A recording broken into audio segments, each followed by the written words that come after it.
বিধবা মহিলা একজন গ্রামে আছে, বড় সুন্দরী, স্বামী মারা গেছে কিছুদিন আগে, দুই চারটা ছেলে বাচ্চাও, এতিম বাচ্চাও তার আছে, কিন্তু মহিলারা দেখলে মনে হয় যে এখনো বিয়ে হয় না। এইরকম সুন্দরী এক মহিলা। এবার এই মহিলার বাড়িতে দুই জায়গার থেকে টাকা পয়সা আসে। এক জায়গার থেকে টাকা আসে হলো, একসাথে চিল্লা লাগাইছিল এই বেটির জামাই এক নেককারের লগে। তার ধারণা যে আমার দিনী ভাই আমার সাথে একটা চিল্লা লাগাইছে, মোহাব্বত ছিল, আমি ভালো খাই, না জানি ভাইয়ের ঘরে এতিম বাচ্চারা কি খায়, একটু খেদমত করি, মহান আল্লাহ যদি খেদমতে খালকের কারণে আমাকে যদি সওয়াব দেয়, নেক নিয়ত করে টাকা পয়সা পাঠায়। আর আরেকজন আছে দক্ষিণ দিকে বাড়ি, হেও এনে টাকা পাঠায়। হেয়ার দান্দা হলো মহিলাটার চেহারা তো দেখতে সুন্দরী, কোন কারণে যদি জামাই নাই বা পাহারাদার কেউ নাই, খাতির টাতির লাগায় যদি বাড়িতে যাওয়া আসার রাস্তাটা ক্লিয়ার করা যায়, যদি লেগে যায়, এই ধরনের একটু মতলবে সেও এই বিধবার ঘরে টাকা পাঠায়। নিয়ত তো এমন আজব একটা জিনিস, নিয়ত একটা আশ্চর্যকর জিনিস। নিয়তের কারণে মাসিয়াত হাসানাত হয়ে যায়, অর্থাৎ গুনাহ নেকির কাম হয়ে যায়, আর নিয়তের কারণে নেকির কাম গুনার কাম হয়ে যায়। আশ্চর্য না? নিয়ত এত আজব জিনিস। নিয়তের কারণে গুনার কাম নেকির কামে রূপান্তরিত হয়, আর নিয়তের কারণে নেকির কাম গুনার কামে রূপান্তরিত হয়। সুবহানাল্লাহ বলেন। কি আশ্চর্য কথা যে নিয়তের কারণে নেকির কাম গুনাহ হয়ে যায়, গুনার কাম নেকি হয়ে যায়। উদাহরণ দিতে গিয়ে হাকিমুল উম্মত থানভী দৃষ্টান্ত পেশ করছে। হাকিমুল উম্মত থানভী রাহমাতুল্লাহ আলাইহি বলেন, মনে করো যে মিথ্যা কথাটা এমন একটা কবিরা গুনাহ, যেই কবিরাকে বলা হয় আকবারুল কাবায়ের। কবিরা গুনাহ কাকে বলে? কবিরা গুনাহ ওই গুনাহকে বলা হয় যার একটি গুনাহই বান্দাকে দোজখের আগুনে নিক্ষেপ করার জন্য যথেষ্ট, সেটার নাম হলো কবিরা গুনাহ। আর এই কবিরা গুনাহর ভেতরে কিছু কিছু কবিরা আছে আকবারুল কাবায়ের, শ্রেষ্ঠ কবিরা গুনাহ, শ্রেষ্ঠ বড় কবিরা গুনাহ। এর ভেতরে একটা বড় কবিরা গুনাহ হলো মিথ্যাচার, মিথ্যা কথা বলা। আল্লাহর রাসূল বলেন, মিথ্যা কথা এত বড় কবিরা গুনাহ, যেই কবিরা গুনার পেট থেকে অন্য গুনার জন্ম হয়। আল কিযবু উম্মুল মাআসি, মিথ্যা হলো অন্য গুনাহগুলোকে জন্ম দেওয়ার পেট। মিথ্যার পেট থেকে হাজারো গুনাহ প্রসব করে, জন্ম হয়। তার মানে এত বড় কবিরা গুনাহ হলো মিথ্যা কথা। কিন্তু এই মিথ্যা কথাও যদি কেউ, হাকিমুল উম্মত থানভী উদাহরণ দিয়ে কয়, ভালো নিয়তে যদি কেউ মিথ্যা কথা কয়, তাইলে তার এই মিথ্যার দ্বারাও গুনাহ হয় না, নেকি হয়ে যায়। যেমন দুইজনের ভিতরে ঝগড়া একই গ্রামে, গ্রামের নাম কি? খোয়াজপুরের দুই লোকের ঝগড়া। একজন আর একজনের চেহারা দেখতে পারে না। মাঝখানে এমন একজন আছে যার লগে এই দুজনের লগে খাতির, ইচ্ছা করলে সে কিছু কথার মাধ্যমেও তাদের এই ঝগড়া নিরসন করতে পারে।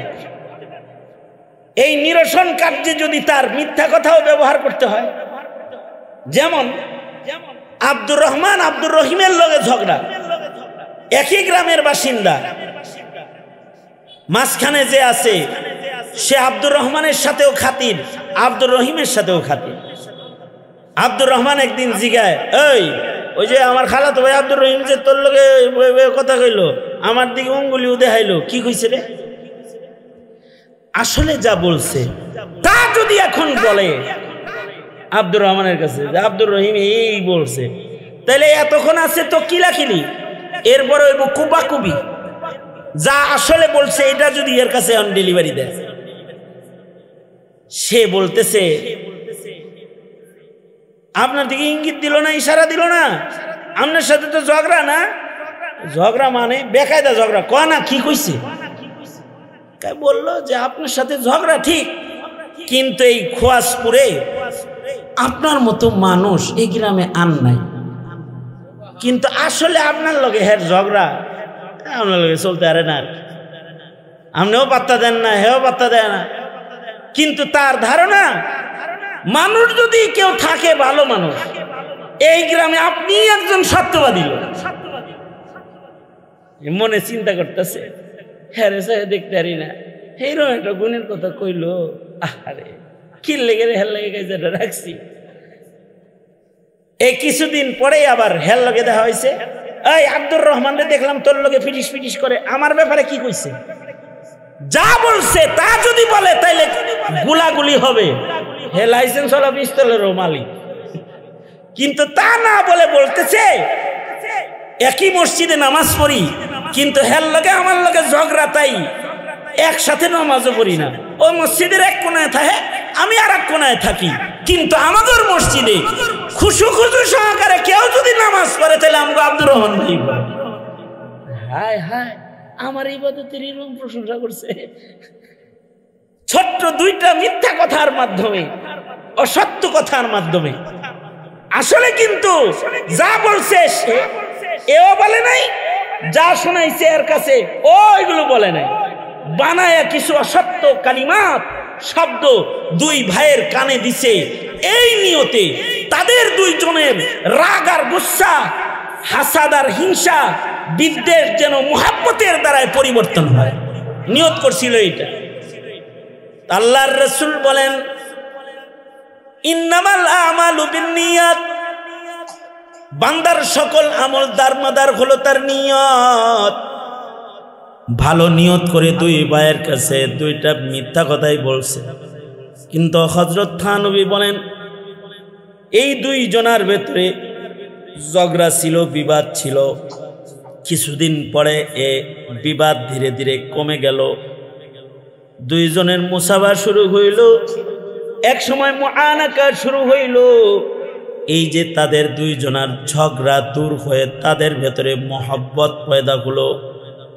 তৃতীয় আর একজন মানুষের কিছু অসত্য কথার কারণে, যদিও শব্দগুলো অসত্য ছিল মিথ্যা হিসেবে শব্দগুলো, কিন্তু নেক নিয়তে দুই ভাইয়ের ঝগড়া নিরসন করার নিয়ত করে যখন এই কথাগুলো উচ্চারণ করেছে, নিয়তের কারণে মহান আল্লাহ, গুনাহ তো দূরের কথা, এই শব্দগুলোর দ্বারাই আল্লাহ তাআলা নেকি আমল নামার ভেতরে উঠায়া দিয়েছে।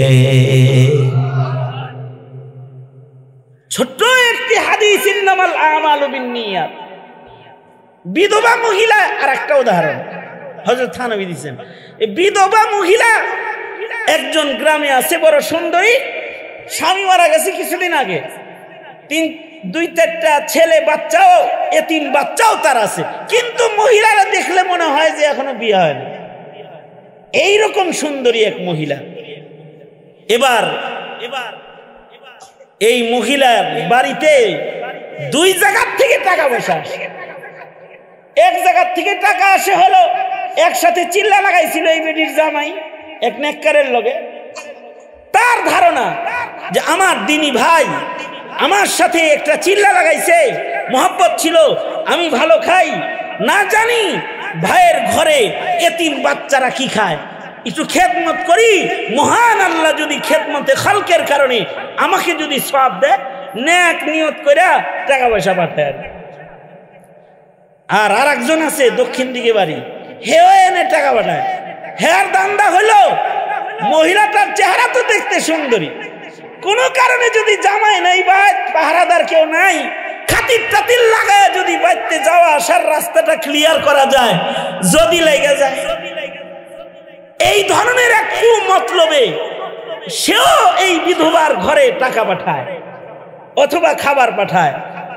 একজনার প্রতিটি টাকা, প্রতিটা লুকমা খানা জান্নাতের দরওয়াজা খুলতেছে, আর একজন জেনা আর ব্যভিচার আর পরনারীর সাথে কুমতলবে ধান্দা সহকারে সহযোগিতা করার কারণে এই কুধান্দার কারণে তার সবটুকুন সহযোগিতাই মাসিয়াত গুনাহ হিসেবে আমলনামার ভেতরে উঠতেছে, শুধুই মাত্র নিয়তের কারণে। খাওয়ান উবাই পাঠাইছে, হেও খানা পাঠাইছে, হেও খানা পাঠাইছে। আল্লাহর রাসূলের মুখে উচ্চারিত একটা শব্দ ইন্নামাল আমালু বিন্নিয়াত, সারা পৃথিবীতে যত মানুষ আগমন করবে সকল মানুষের জন্য নবীজির এই কথাটা হিদায়াত। সকল মানুষের জন্য ছোট্ট এই কথা এমন হিদায়াত যে শুধুমাত্র এই কথাটার আমল যদি সারা দুনিয়ার মানুষ করে তাহলে সারা দুনিয়ার সব মানুষের জন্য জান্নাতে যাওয়া সহজ হয়ে যায়। নবীজি বলেন, আমাকে আল্লাহ তাআলা জাওয়ামিউল কালিম বানিয়েছেন, আল্লাহ তাআলা আমাকে জামে কথা বলার মতো যোগ্য বানিয়েছেন। কারণ হলো মুহাম্মাদুর রাসূলুল্লাহ সাল্লাল্লাহু আলাইহি ওয়াসাল্লাম নিজের থেকে কোনো কিছু আল্লাহর নবী বলে না। अपनी मर्जी से कभी कुछ नहीं कहते आका, अपनी मर्जी से कभी कुछ नहीं कहते आका, जो खुदा कहता है सरकार वही कहते हैं, जो खुदा कहता है सरकार वही कहते हैं। আল্লাহর রাসূল তো নিজের থেকে কিছুই বলে না, সব আল্লাহর পক্ষ থেকে বলে। যে কারণে আল্লাহ যা শিখিয়ে দেয় সেই কথাগুলো কি ছোট হইলেও এটা তো জামে হবেই। এ কারণেই নবীজির হাদিসকে ওহী বলা হয়। ওইটা কোরআন ওহী মাতলু আর নবীর হাদিস গায়রে মাতলু, কারণ নিজের থেকে তো কিছু বলে নাই। এ কারণে আল্লাহর রাসূলের একটা হাদিসও যদি নিজের ছেলে রেখেও শিখায়, আমাদের মক্তবে যখন আপনাদের বাচ্চাগুলারে পৌঁছান তখন আমরা নবীজির 10 হাদিস মুখস্থ করাই, 1 বছরে তারে 5টা হাদিস মুখস্থ করাই, অথবা 2 বছরে তাকে 40টা হাদিস মুখস্থ করাই দিই। তাকে জিগাইলে সে বলবে 1 নম্বর হাদিস শরীফ, 2 নম্বর হাদিস শরীফ, এভাবে করে নাম্বার দিয়া 10টা শোনায় দিব। আর এই ছোট ছোট মিচিরে জিগাইলে কইতে পারবো 1 নম্বর হাদিস শরীফ। এই হাদিসের উপকার কি? নবীজির কথা তো জামিয়া মানে। হাকিমুল উম্মত থানভী রাহমাতুল্লাহ আলাইহি বলেন, মানব কলবের ভেতরে যদি কোনো ইলম প্রবেশ করে, মানুষের কলবের ভেতরে যদি কোনো ইলম প্রবেশ করে, মাটির ভেতরে দানা প্রবেশ করলে যা হয়, মানুষের কলবের মাটিতে ইলম ঢুকলে তাই হয়। অর্থাৎ মাটির ভেতরে একটা দানা ঢুকলে এই দানাটা এক সময় গাছে রূপান্তরিত হয়, এক সময় তার ডালপালা গজায়, এক সময় এখান থেকে ফুল বের হয়, এক সময় এ ফুল থেকে ফল বের হয়, এ ফল থেকে 1000 দানা বের হয়। এই দানাগুলো আবার মাটিতে পড়লে সেখান থেকে নতুন গাছের জন্ম হয়। ঠিক ইলম হলো এরকম দানার মতো, যে একটি কথাও যদি ইলমে দ্বীনের একটি কথাও যদি কারোর হৃদয় মাটিতে খালি ঢুইকা যায়, তাইলে এইটা এক সময় গাছ হয়, এক সময় বৃক্ষ হয়, এক সময় এর থেকে ফল দেয়, ফুল দেয়, লতা পাতা গজায়। হৃদয়টা দিনদারি দিয়ে এটাকে ছেয়ে দেয়। যার হৃদয়ের ভেতরে কোরআন হাদিসের ছোটখাটো ইলমও থাকে, এইটা কখনো নাস্তিকতার বেড়াজালে কদম রাখে না, নাস্তিক হয় না এটা। কিন্তু যার হৃদয়ের ভিতরে এইটুকুনি নাই, এইটাই এক সময় নাস্তিক হয়ে যায়। কারণ তার ঘরটা কালবাইতুল খারিব, এটা একটা আলোবিহীন ঘর, না এর ভেতরে কোরআনের একটা আয়াত আছে, না নবীর একটা হাদিস আছে, না কালিমা আছে। সোজা করে কালিমাও পড়তে পারে না। যত নাস্তিক তোমরা দেখো, এই নাস্তিকগুলার সবচেয়ে বড় দুর্বলতা হলো ওরা ডক্টরেট ডিগ্রি ধারণ করার পরেও নাস্তিক হলো কেন? ওদের হৃদয়ের ভেতরে ইলমের লেশ মাত্রা নাই, লেশ মাত্রা ইলম নাই। নবীর ন্যূনতম ছোট ছোট হাদিসের জ্ঞানগুলো ওদের নাই। ওরা তো হাদিস অস্বীকারই করে, মুনকিরে হাদিস। ওরা মনে করে হাদিস মানা জরুরি না, নাউজুবিল্লাহ। অথচ কোরআন যাদের মাধ্যমে পেয়েছি, হাদিস আমরা তাদের মাধ্যমেই পেয়েছি। আশ্চর্য লাগে 17 কোটি মুসলমানের সরকার শিক্ষা কমিশনে বসায় একটা মুনকিরে হাদিস, যে হাদিস মানে না তারে। আমরা বারবার প্রতিবাদ করে এগুলোকে সংশোধন করার চেষ্টা করেছি। তানহামা, দাগ দাগ, সুদ, কুম্বা, কুজা, নেহাদম, সারা শরীরেই হলো ঘাও পসরা, মলম লাগামো কোন জায়গায়? সরকার যারা, এরা জাতির দিনদারি ন্যূনতম বুঝ যারা রাখে না, তা করে এতটুকুন দিয়ে কি হয়? জাতি সতর্ক করছি, যদি নাস্তিক দিয়ে দেশ পরিচালনা করো, আর যদি ইলমি ব্যক্তিত্বদেরকে জেলখানায় পাঠায় দিয়ে রাখো, আর নাস্তিকদেরকে যদি সংসদে বসায় রাখো, তাহলে আগামীর প্রজন্ম নামে মুসলমান পাবা, একটারও ঈমান ঠিক থাকবে না, নাস্তিকদের দলে যোগদান করবে, সব নাস্তিক আর বেঈমান হয়ে যাবে। এ কারণে আমরা যেখানে যাই সেখানে গিয়েই বলি, আমি বলি না যে আপনার ছেলেটাকে আলেম বানান, মুফতি সাহেব বানান, মুহাদ্দিস বানান। আরে এটা তো কপালের জিনিস, আপনি চাইলে হইব? মুফতি, মুহাদ্দিস, আলেম হবে বংশে খানদানে, এটা কপালের জিনিস, আপনি চাইলে হবে না, আল্লাহ কবুল করাইলে হবে। তবে আমরা বলি যে আমগর কাছে 2 বছর দেন, আমরা 40টা হাদিস কলবে সিল মাইরা দিই, আমরা নবীর 40টা কথা কলমের ভেতরে ঢুকায় দিই, আমাদেরকে দেন, আমরা 10টা সূরা ওকে মুখস্থ করায় দিই। কমাস কম আপনার নামে নামাজ পড়ে বলবে রব্বির হামহুমা কামা রব্বায়ানি সগীরা, ইসালা সব করবে। কমাস কম আপনি মরে গেলে আপনার কবরের পারে দাঁড়িয়ে 3 কুল পড়বে, এতটুকুনো যদি না শিখান, তাহলে এমন সন্তান রেখে যাবেন ঘরে, যেটা আপনার মৃত্যুর পরে বলবে কবরের আযাব বলতে কিছু নাই, হিসাব বলতে কিছু নাই, আল্লাহ বিল্লাহ করার দরকার নেই। নাউযুবিল্লাহ জোরে করে বলেন, এটা বলবে। কেন বলবে? তার মূর্খতার কারণে বলবে, তার দ্বীনহীনতার কারণে বলবে। এজন্য আল্লাহর রাসূল বলেন, বাল্লিগু আন্নী ওয়ালাউ আয়া। নবীজির নির্দেশনা হলো, রে আমার উম্মতেরা, দায়িত্ব নিয়ে আমার একটা কথা হলো, আমার উম্মতের কাছে পৌঁছায় দাও। তোমার পক্ষ থেকে তোমার ভাইয়ের কাছে একটা কথা হলেও পৌঁছায় দাও। এ কারণে ওলামায়ে কেরাম মাহফিলে বসে বসে নবীর কথা পৌঁছাইতে থাকে, ওলামায়ে দ্বীন মিম্বরে বসে বসে নবীর কথা পৌঁছাইতে থাকে। যেখানে আলেম যায় সেখানে নবীর ইলমের আলো ছড়াইতে থাকি। এই যে ইলমের আলো ছড়ানোর তরিকা, এটার একটা সুন্দর তরিকায় ইলমের আলো ছড়াইতে হয়, হিকমতের সাথে ছড়াইতে হয়, বড় সুন্দর তরিকায় মানুষের কাছে নসিহাকে পেশ করতে হয়, যেন নসিহতটা হৃদয়গ্রাহী হয়। আল্লাহর রাসূল সাল্লাল্লাহু আলাইহি ওয়াসাল্লাম দেখেন, নবীজির আরেকটা হাদিস, আবু দাউদ শরীফের রিওয়ায়াত, আন আবি হুরায়রা قال আল মুমিন মিরআতুল মুমিন। আল্লাহর রাসূল বললেন, মুমিন মুমিনের জন্য আয়না, মুমিন মুমিনের আয়না। এই কথাটা নবীজি বললেন। কত বছর আগে বলে দিয়ে গেছেন? 1500 বছর আগে বলছেন, 1450 বছর আগে বলেছেন, মুমিন মুমিনের জন্য আয়না, আল মুমিন মিরআতুল মুমিন। উম্মি নবী মুহাম্মদুর রাসূলুল্লাহ সাল্লাল্লাহু আলাইহি ওয়াসাল্লাম, আমাদের নবী উম্মি নবী, অর্থাৎ নবীজির কিন্তু আক্ষরিক জ্ঞান নাই, অর্থাৎ কোন লেখা দেখলে নবীজি পয়রা বুঝেন না এটা কি লেখা।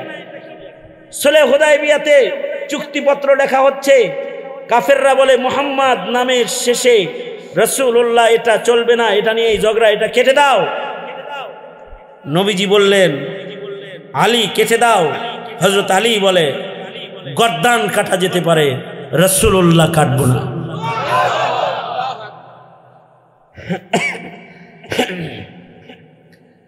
আল্লাহর রাসূল বললেন, তাহলে কলমটা আমার কাছে দাও। নবীজির হাতে কলম দেওয়া হলো। নবীজি বলে কি, আলী কোন জায়গায় কাটতে হবে দেখায় দাও।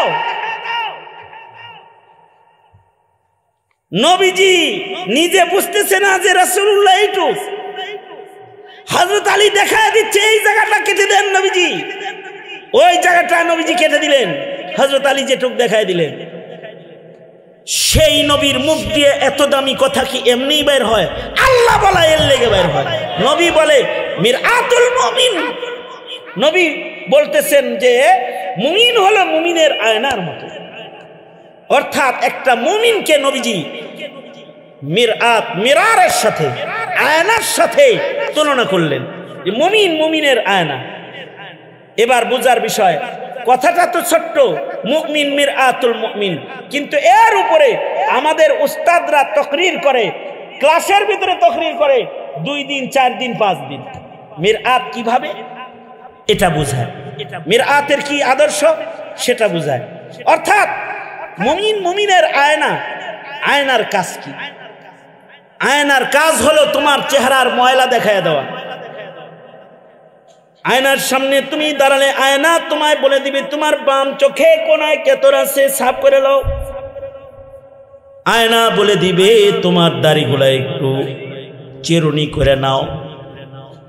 আয়না বলে দিবে তোমার চেহারার ভেতরে কপালে অমুক জায়গায় দাগ আছে, এটা একটু সুন্দর করে মুছে নাও। আয়না বলে দিবি চোখের ভেতরে যে তুমি কাজল লাগাইছো অথবা সুরমা লাগাইছো, এক চোখেরটা মোটা হইছে আর এক চোখেরটা চিকন হইছে, সুন্দর করে দুটোটারে একরকম করে লও। কোনো আওয়াজ ছাড়া আয়না তোমাকে তোমার দোষগুলো দেখায় দিতে থাকবে।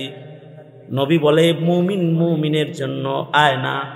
এক মুমিন আর এক মুমিনের সামনে দাঁড়াবে তো কোনো আওয়াজ ছাড়া মুমিন মুমিনকে তার দোষগুলার সংশোধন করে দিতে থাকবে, নিরিবিলি বলতে থাকবে আওয়াজ ছাড়া, বন্ধু এটা তোমার গলত, এটা তোমার গলত, এটা তোমার গলত, এ কাজ করো না, মহান আল্লাহ নারাজ হবে, এই কাজগুলা করলে শয়তান খুশি হবে, এগুলা করো না।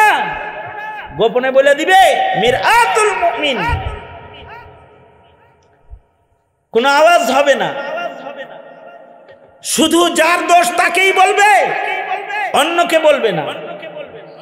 মুমিন মুমিনের যখন দোষ বলবে তখন মিরআতুল মুমিন আয়নার মতো বলবে, আরেকজনকে বলে দিবে না জানোস অমুকের বুলা কি করছে,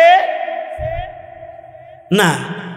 মিরআতুল মুমিন গোপনে অতি সংগোপনে ভুল সংশোধন করে দিবে। আরেকটা বৈশিষ্ট্য হলো আয়নার, আয়না যতটুকুন দোষ অতটুকুনি বলবে, তিলকে তাল বলবে না, তালরে তিল বলবে না, সগীরাকে কবিরা বলবে না, কবিরাকে সগীরা বলবে না। ভুল করছে ছোট্ট, কিন্তু বলার সময় কইছো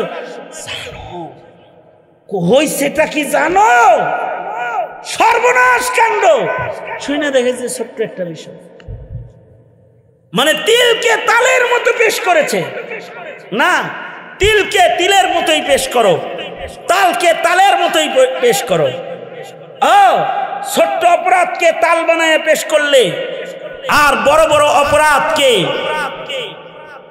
ঢেকে রাখার জন্য পর্দা পশিদা কায়েম করলে, পর্দা কায়েম করলে, বড় বড় দোষ ঢেকে রাখলে, ছোট ছোট গুণগুলারে খুব বললে, আর বড় বড় দোষগুলারে ঢাকলে প্রেমের কারণে আর দুশ্মনীর কারণে বড় বড় গুণগুলাকে ঢেকে দিয়ে ছোট ছোট দোষগুলা নিয়ে সমালোচনা শুরু করলে। ইমাম সাহেবের ছোট্ট একটা দোষ পাইছো, কবে কোন দিন টুপি ছাড়া বৈশা খাইতে দেখছো, সেইটা বইলা দিলা যে খানা খায় টুপি মাথায় নাই, তার গুণগুলা দেখো নাই, তার গুণগুলা বললে না কেন? আর বড় বড় দোষ ঢাকার লেগা খালি মাইকিং করলা, গুণের মাইকিং, কত গুণের মাইকিং যে এই বাঙালি পারে। ওয়াজ মাহফিলে গেলে বোঝা যায়, ওয়াজ মাহফিলে বিগত দিনের 16 বছরের আওয়ামী লীগের নির্যাতন আর অত্যাচার যেটা আওয়ামী লীগ করেছে আলেমদের উপরে, সেই মৌলবীরে বসায় রাইখা আওয়ামী লীগের একজন ওয়ার্ড কাউন্সিলর অথবা একজন মেম্বার সে দাঁড়ায় দাঁড়ায় নেত্রীর গুণগান গায়। কি কয় জানেন? ইসলামিক ফাউন্ডেশনের জায়গাটা আওয়ামী লীগ দিছে, এই বিশ্ব ইজতেমার জায়গা আমাদেরই অবদান। আমাদের নেত্রী ডেলি তাহাজ্জুদ পড়ে, আমাদের নেত্রী ডেলি কোরআন মজিদের তেলাওয়াত করে 5 বার। আমাদের নেত্রী ইশরাকের নামাজ না পড়া জয় নামাজ থেকে উঠে না। কার কাছ থেকে শুই না যে কইতেছে আল্লাহ জানে, একজনের কাছ থেকে শুনছে আর কি, শুই না এটি কইতে থাকে। এই ছোট ছোট গুণ এত বললাম মাইক দিয়া, কতগুলো ক্ষতি করেছে ওটা তো দেখলে না? কতগুলো ক্ষতি করেছে, বড় বড় দোষগুলো তো তাকায় দেখো নাই। 16 বছরে ইসলামের 12টা বাজাইছে, শিক্ষা সিলেবাসকে তছনছ করে মুসলমানের সন্তানকে নাস্তিক আর মুরতাদ বানানোর পায়তারা করেছে। সেগুলো চোখে দেখো নাই? আর আলেম উলামা যারা তাদের জিন্দেগি দ্বীনের জন্য ওয়াকফ করেছে, তাদের ছোট ছোট ভুল চিরুনি দিয়ে বের করে তাদেরকে ফাঁসানোর চেষ্টা করেছে, তিলকে তাল বানাইছে, অত্যাচার করেছে। তুমি না মুমিন, মুমিন মুমিনের আয়নার মতন, তিলকে তাল বলবা না, তালকে তিল বলবা না। জঘন্য অপরাধ করেছে সেটাকে ঢাকার কোনো দরকার নাই। যে জঘন্য অপরাধগুলো করেছে প্রজন্মের প্রত্যেককে এটা চোখে আঙ্গুল দিয়ে দেখা দিবা, এদের থেকে সাবধান, দেখা দিবা। মুহতারাম হাজরিন, মুমিন মুমিনের জন্য আয়নার মতো। মুমিন মুমিনের আয়না, তাই মুমিন মুমিনকে সংশোধন করবে সুন্দর কায়দায়। কিন্তু আমরা সংশোধন করি ফেসবুকে। আমি একদিন দেখি আমার নামে একটা লেখা সুন্দর, আইয়ুবিময় একটি সকাল। এটা হলো ফেসবুক কিতাবের তরজমাতুল বাব। ওটার ভিতরে আছে বিভিন্ন ধরনের কথাবার্তা। তার মানে আমার ওখানে গেছে, আমি কথা বলি নাই, এটা কোনো নায়েবে নবীর কাম, আমার সাথে কথা বললো না, আমাকে সময় দিল না। অথচ সে এমন টাইমে গেছে, আমি যদি তার সাথে কথা বলতে যাই তাহলে আমার ফ্লাইট মিস হয়ে যায়। আমার হাতে সময় 2.5 ঘন্টা, বাসা থেকে বের হয়ে আমার আধা ঘন্টা আগে ইমিগ্রেশন ক্রস করতে হবে। আমি চট্টগ্রাম অথবা সিলেট কোথাও প্রোগ্রামে যাব, কথা বলিনি। হ্যাঁ, এটা কোনো নায়েবে নবীর খাসলত হলো? কেউ গেল কথা বললো না। হে যে বিনা অনুমতিতে গেছে, আন্দাজি যায় কয় মামা একটা হাফ টিকিট, এটা যে কোনো নিয়ম না এটা হে বুঝে না। সে সুন্দর করে ফেসবুকে দিয়ে দিল। এই সেই মানুষ এখন কি বাপ কথা কইতে চায় না। এইগুলা অনেক কিছু লিখছে। আমি তার এক বন্ধু যে লিখছে তার আর এক বন্ধুরে বললাম, দেখ রে তোর বন্ধু এরকম কামটা করলো, আমি যেমন ফ্লাইট ধরবো আর হে এরকম বিশাল একটা লেখা আমার নামে ফেসবুকে দিল, এটা কামটা কি করলো? আমার যদি কোনো ভুল হয় তাহলে আমার কান ধরে থাপড়াইতো। এটা ফেসবুকে জাতির কাছে উল্টাপাল্টা লেখার কোনো দরকার আছে? এটা শোনার পরে সে সাথে সাথে তারে রিং দিছে, রিং দিয়ে হেরে পোস্ট কাটাইছে। কাটানোর পরে সে সেকেন্ড আরেকটা পোস্ট করছে। আশা করি কথাটা আইয়ুবী সাহেবের কানে পৌঁছে গেছে, তাই এবারের পোস্টটা ডিলিট করে দিলাম। মুমিন মিরাতুল মুমিন, আমার বিয়ের পায়জামা গরম হয়ে গেছে। আর এক মোবাইলে যেটা মানে তারা গেল করতে চায় নামেন নামেন। মুমিন মিরাতুল মুমিন, কথা তো একটা, কিন্তু এই একটি কথার ভেতরে সাগর প্রবাহিত হয়। এ কারণে নিজের সন্তানদেরকে মক্তবে কমাস কম পড়ায়েন। কিছু হাদিস কিছু কোরআন যদি হৃদয়ে থাকে এটাও তাকে হিদায়াতের পথ দেখাবে। কারণ নবীর একটা কথাও অপরের কাছে পৌঁছাইলে এটা তাকে জান্নাতে পৌঁছাইতে পারে। তৈয়ার আছেন না ইনশাআল্লাহ? সন্তানদেরকে কোরআন হাদিস কিছু শিখাইতে তৈয়ার তো? আলেম বানাইতে পারলে তো কপাল, শাফাত পাইবেন ময়দানে মাহশরে। কারা কারা সোজা করেন, সোজা করেন। সামনে এমন একটা সরকার আইনেন যে সরকার আওয়ামী লীগের মতো হয়, আলেমদের জেলে দেয় আর নাস্তিকদের সংসদে দেয়, নাকি বলেন? আগামীর বাংলাদেশ গড়তে হবে কোরআন সুন্নাহর বাংলাদেশ, ঠিক কিনা? জোরে আওয়াজ করে বলেন।